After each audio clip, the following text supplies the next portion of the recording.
Hey Bearcats, it's Mr. Alvin, and I just wanted to talk about some solo and ensemble tips for success. And there's the obvious tip for success that you should just practice a lot, and that will help you be successful.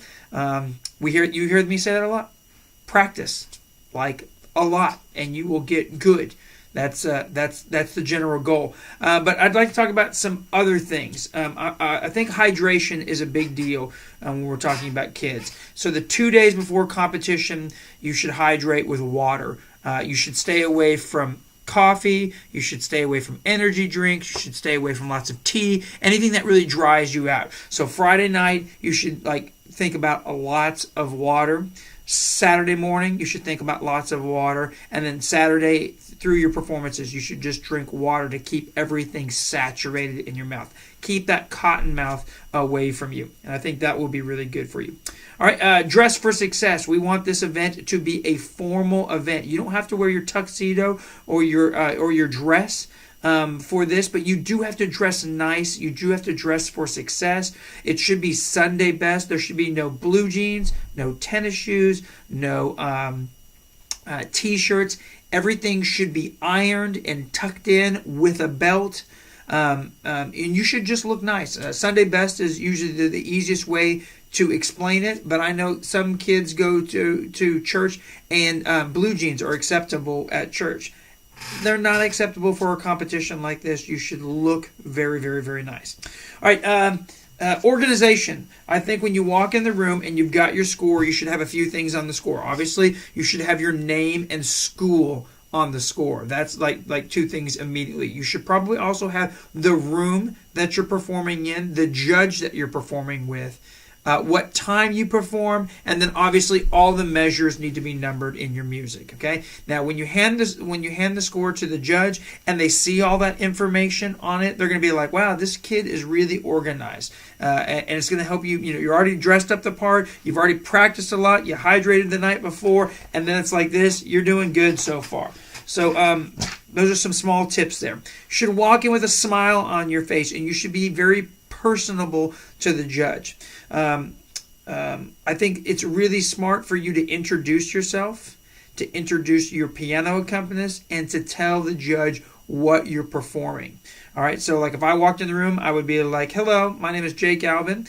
This is my piano accompanist, Miss Susan Ishii, and today we're performing Divertimento by Mozart." And then I would do a quick warm-up note to make sure that I'm good to go, and make sure that my reed is ready and it's not stuffy. And then I would do my performance. You're going to have 7 minutes to get your performance done. So make sure that you can kind of fit all of that in 7 minutes. Now, occasionally, the judge is going to be writing down scores from the last person, and he or she may, you may come in and they may say, "Hey, why don't you play a few notes? Let me just finish up with this." And as soon as they kind of finish up and they'll put that to the side of the desk, they'll kind of look at you and make eye contact with you. And that's a good time for you to kind of go through your spiel. "Hi, my name is so-and-so. This is my piano accompanist. And this is what we're going to play." And then a quick warm-up note, and then go right into your solo.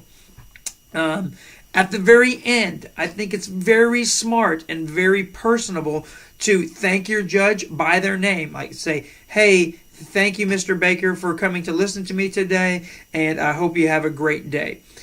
You should also, at the very end, look over at your piano accompanist and acknowledge them, and also tell them thank you. Maybe give them a pat on the back or a high five or whatever, and just say, "Thanks for everything that you're doing for me."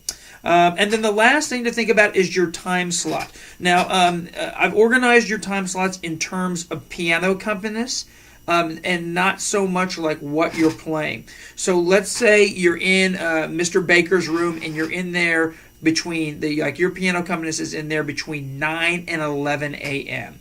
And I've just got you listed in that room, and you're listed in an order. You don't necessarily have to go in that order, but it's important that you stay pretty close to that order.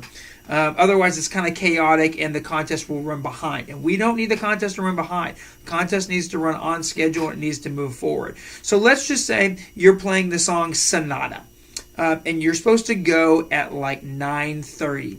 And you noticed at 9:30 you're about to go, and you're playing sonata, and your buddy right behind you is also playing the same song sonata. What I would do is I would maybe put somebody between you guys. So you're playing sonata here, maybe get somebody else to come in here and play Andante and Allegro, and then maybe the second person plays sonata. So there's a little breakup between solos because it gets monotonous after a while listening to the same thing.